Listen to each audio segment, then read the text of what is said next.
السلام عليكم ورحمة الله وبركاته. إن الحمد لله نحمده ونستعينه ونستغفره ونعوذ بالله من شرور أنفسنا ومن سيئات أعمالنا. من يهده الله فلا مضل له ومن يضلل فلا هادي له، وأشهد أن لا إله إلا الله وحده لا شريك له، وأشهد أن محمدا عبده ورسوله. يا أيها الذين آمنوا اتقوا الله حق تقاته ولا تموتن إلا وأنتم مسلمون.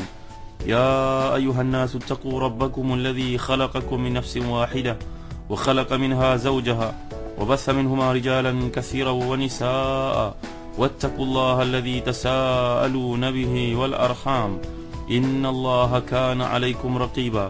يا أيها الذين آمنوا اتقوا الله وقولوا قولا سديدا يصلح لكم أعمالكم ويغفر لكم ذنوبكم، ومن يطع الله ورسوله فقد فاز فوزا عظيما. أما بعد. Saudara Nabi bersama Hadi Syarudin, ikhwati fillah, para pendengar yang dirahmati Allah sekalian, alhamdulillah kita menyambung kepada tafsir kita manusia ayat 25 hingga 28 daripada surah Taha, iaitu firman Allah Subhanahu wa taala, a'udzu billahi minasyaitonir rajim. Qala rabbi shrah li sadri wa yassir li amri wahlul 'uqdatam min lisani yafqahu qawli. Musa berkata, ya Allah, lapangkanlah untukku dadaku dan mudahkanlah untukku urusanku, dan lepaskanlah kekakuan dari lidahku supaya mereka mengerti perkataanku. Ini Musa mengerti sepenuhnya bebanan tugas yang kini dipikul. Maka dia mohon kepada Allah SWT dengan permohonannya, ya Allah, lapangkanlah untuk dadaku sehingga jiwaku dapat menampung segala tentangan, mudahkanlah untukku urusanku. Kerana dia telah gambarkan, Allah menyebut innahu tagha, maknanya yang kau akan temui ini bukan sebarangan manusia. Manusia yang tagha, manusia yang bersifat dengan sifat tagut. Tagut artinya, tuan-tuan dimuliakan Allah sekalian, setiap yang melampaui batas. Kita boleh lihat perkara ini, tagha, sebagai contohnya tuan-tuan dalam kamus Al-Farid, begitu juga kamus Al-Aziz, dua kamus yang sentiasa saya cadangkan untuk kita memahami Al-Quran Karim, tuan-tuan. Itu sebab Allah gambarkan surat Nisa, yuriduna ayyatahakamu ila taghut. Mereka ni hendak mengambil keputusan daripada tagut-tagut. Tagut ni tuan-tuan dimuliakan Allah sekalian, jamaknya tawarid. Artinya setiap objek ataupun manusia, makhluk yang sampai kepada tahap melampau lebih daripada yang sepatutnya. Binatang tersebut patut dimakan, tiba-tiba disembah pula. Patung yang sepatutnya dibangunkan dengannya rumah, digunakan untuk mengalas kaki dengan jalan, tile dan sebagainya, tiba-tiba dibuat, di frame cantik-cantik, disembah. Itu tuan-tuan dimuliakan Allah sekalian. Jadi peranannya sudah pun melebihi daripada yang sepatut. Itu sebab Allah gunakan perkataan tagha. Itu juga sahir. Sahir ni penyair, ahli sihir, tok bomo, golongan jin, orang yang mengajak manusia kepada perkara yang batil, maka semua dipanggil sebagai tagut. Di atas wazan fa'alut. Tagut atas wazan fa'alut. Ini untuk menunjukkan kepada mubalarah. Allah gunakan juga kata jabarut, malakut. Ini menunjuk kepada besar, hebat. Jadi tuan-tuan yang dimuliakan Allah sekalian, inilah berkaitan dengan peranan yang begitu besar yang kini dipikul oleh Nabi Musa AS. Jadi mohon kepada Allah SWT kelapangan, mohon kepadanya agar lepas daripada masalah yang membelenggu, menghalang. Ya Allah, aku tidak akan mampu menyampaikan pesanmu dengan baik. Dulu kita bincang dalam surah Al-Hajj, bila Allah perintahkan kepada Nabi Ibrahim untuk menyampaikan perintah memanggil manusia kepada melakukan ibadah haji, maka Nabi Ibrahim telah pun berkata kepada Allah SWT, ya Allah, tak ada kemampuan bagiku. Lalu Allah SWT telah pun menyuruh, alaikan nida wa alaiyal balag, kamu kena lakukan panggilan seruan itu, yang menyampaikannya lah aku. Maka demikian juga tugas yang kini dipikul oleh Nabi Musa AS. Saya mohon kepada Allah SWT dapat bantuan, kekuatan, kelapangan hati, dipermudahkan urusan, kemudian dihilangkan lidah yang kaku itu. Adalah pentafsiran para ulama yang ramai terhadap mengapa Nabi Musa mohon wahlul 'uqdatam min lisani. Uqdah ni adalah merujuk kepada macam lidah yang tak dapat bercakap dengan baik, tuan-tuan yang dirahmati dan dikasihi Allah sekalian. Perkataan isyrah, kalau kita lihat di sudut bahasa Arab, perkataan syarah, kita boleh perhatikan dalam kamus Al-Aziz sebagai contohnya. Syarah, kamus Al-Aziz mengatakan isyrah, perkataan syarah. Syarah merujuk kepada memperluaskan, melapangkan, baik secara material ataupun tidak. Jadi bila perkataan ini dikaitkan dengan satu yang bersifat material, maka dia bererti memotong, membedah. Sedangkan bila dikaitkan dengan satu yang bersifat tidak material, benda yang tak nampak, benda yang abstrak, yang mengandungi makna membuka, memberi kefahaman, menganugerahkan keterangan, ataupun benda yang sama dengannya. Jadi asyarh ini adalah kelapangan yang dianugerahkan Allah kepada Nabi ataupun Rasul, dan mungkin juga dianugerahkan kepada sesiapa saja dengan kapasiti yang berbeza-beza, tuan-tuan. Itu sebab kita dapat perhatikan dalam surah Al-An'am ayat 125, Allah telah menjelaskan, a'udzubillahi minasyaitonirrajim, faman yuridillahu an yahdiyahu yashrah sadrahu lil Islam, faman yuridillahu an yahdiyahu yashrah sadrahu lil Islam. Siapa yang Allah kehendaki untuknya dapat petunjuk, maka Allah akan melapangkan dadanya untuk masuk Islam, menyerahkan diri secara bulat kepada Allah Subhanahu wa taala. Maknanya Allah buka kepada hatinya bagaimana menerima Islam. Tuan-tuan bacalah tuan-tuan satu buku yang baik, tajuk Dari Penjara Taliban Menuju Iman. Buku Dari Penjara Taliban Menuju Iman ni adalah kisah seorang British, warga Britain, seorang perempuan bernama Yvonne, Y-V-O-N-N-E, yang asalnya merupakan musuh kepada umat Islam. Dia cuba ke Afghanistan untuk mencari keaiban umat Islam, mendedahkannya, memburuk-burukkannya, tapi takdir Allah SWT dia telah jatuh ke tangan Taliban untuk dipenjarakan. Kita tak boleh menghukumlah, tak tahulah, tak cukup alat untuk menghukum Taliban itu apakah sesat atau tidak. Tapi golongan Taliban di Afghanistan ini merupakan orang Islam, mereka mungkin ada kesilapan. Maka Taliban telah pun memenjarakannya, tapi memberikan layanan, Masya Allah, min ahsan al-mura'ah, antara mura'ah, meraihkan yang paling hebat.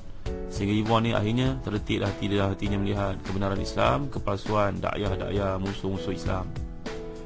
Lalu dia pun masuk Islam dan kini berjihad sebagai seorang mujahidah, menulis, menyampaikan seminar-seminar, forum-forum untuk menyatakan kebenaran Islam dan dusta segala dakwaan-dakwaan Amerika dan kuncu-kuncunya terhadap umat Islam itu, tuan-tuan. Jadi dalam ayat ini Allah menggambarkan faman yuridillahu an yahdiyahu yashrah sadrahu lil Islam. Mana syarah? Asy-syarhu bermakna al-infitah. Allah SWT telah membukakan hatinya untuk Islam. Jadi Islam penyerah diri secara penuh kepada Allah SWT, menghasilkan satu nur ataupun cahaya. Jadi cahaya ni yang membantu pemiliknya untuk membezakan perkara yang hak dan perkara yang batil. Perkataan sadr pula, kalau kita belajar bahasa Arab, tuan-tuan, untuk melihat dalam kamus Al-Farid, sadr dia bererti bahasa adalah maknanya dada, tapi ini maksudkan di sini adalah qalb, hati. Ini kata Ibn Ashur. Jadi maknanya sadr yang dimaksudkan di sini itu qalb, yang merujuk kepada al-qudrah al-fikr, at-tafakkur, kemampuan untuk berfikir. Jadi permohonan Nabi Allah yang mulia ni, Nabi Musa, artinya membawa maksud hilangkanlah dari fikiranku rasa takut ataupun yang sepertinya, dan yang dapat menghalang aku untuk tampil memanfaatkan situasi yang ada ini dengan penuh keberanian. Maksudnya begitu kata Tahir Ibn Ashur dalam tafsirnya At-Tahrir wa Tanwir. Tuan-tuan dimuliakan Allah sekalian, jadi akal dalam pengertian agama bukanlah sekadar alat untuk berfikir, tapi dia juga merupakan gabungan dari naluri yang jernih, kalbu yang suci, yang membantu kita untuk mencapai satu kebenaran, mengelakkan kita dari terjerumus dalam kesalahan, dan mengelakkan kita daripada, menyelamatkan kita daripada satu perkara yang melanggar akhlak yang murni. Ada sesetengah ulama membandingkan permohonan Nabi Musa di sini dengan apa yang diperoleh oleh Nabi Muhammad sallallahu alaihi wasallam dalam surah Asy-Syarh, alam nashrah laka sadrak, bukankah kami telah melapangkan untukmu dadamu wahai Muhammad. Nabi Musa mohon kepada Allah untuk diberi kelapangan, tapi Nabi Muhammad SAW memperolehi anugerah lapangnya dada baginda tanpa mengajukan permohonan kepada Allah SWT. Jadi Allah telah menyampaikan anugerahnya kepada baginda dalam surah Asy-Syarh yang pernah kita kupas tafsiran juz amma yang lalu. Jadi mungkin kesimpulan yang boleh kita buat, tentunya pemberian tanpa permintaan lebih tinggi daripada pemberian yang diberikan kerana permintaan. Allahu a'lam. Ni kata-kata setengah ulama. Memang benar, Nabi Muhammad SAW menduduki tempat yang paling tinggi berbanding Nabi-Nabi lain sebagai Nabi yang penghabisan, Khatamul Anbiya wal Mursalin. Jadi permohonan Nabi Musa ni agar dipermudahkan urusan. Tapi Nabi Muhammad SAW bukan sekadar urusan dimudahkan oleh Allah, tapi baginda sendiri dianugerahkan kemudahan, sehingga betapa sulit pun satu urusan yang dihadapi, maka baginda akan mampu menyelesaikannya. Ini tuan-tuan yang dirahmati dan dikasihi Allah sekalian. Mungkin satu urusan itu mudah, tapi seseorang kerana satu sebab ataupun yang lain tidak mampu menghadapinya. Tapi jika yang berkaitan itu mendapat kemudahan tersebut dalam dirinya, maka macam mana susah sekalipun satu urusan, ia pasti menjadi mudah.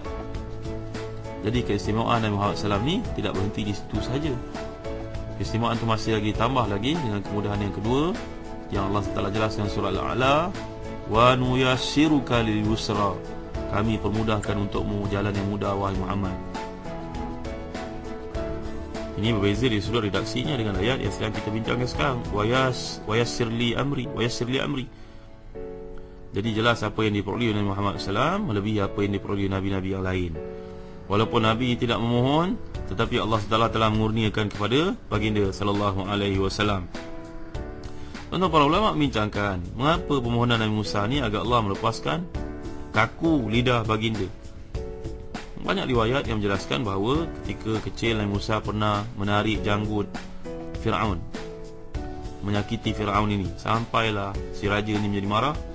Lalu dia telah pun menduga, nampaknya Musa ni ada satu kekuatan yang luar biasa, agaknya dia ni akan bunuh aku, dia akan merubah, menghancurkan kerajaan aku. Kan Fir'aun ni menjatuhkan hukuman 1 tahun dibunuh anak lelaki keturunan Bani Israel, 1 tahun dihidupkan.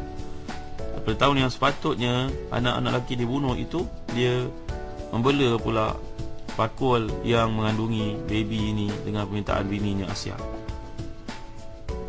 Dan sebab itu Fir'aun menjadi marah. Tapi Asia yang beriman ni telah kita bincangkan hidup beliau ni pada hujung surat Tahrim yang lalu. Dia pohon pada suaminya, berilah kepadanya pilihan, bagilah kepadanya kesempatan, beri kepadanya peluang.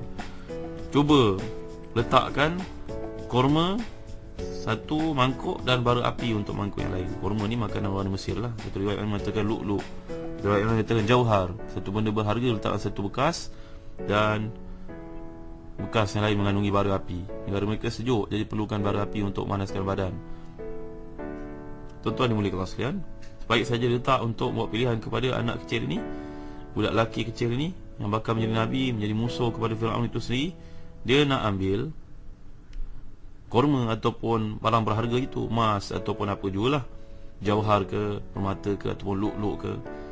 Tapi malaikat telah pun menepis tangannya sehingga dia mengambil bara api masuk ke dalam mulutnya. Sejak itu lidah Nabi Musa ni tidaklah lurus, tidaklah lancar, bagaikan terbelenggu.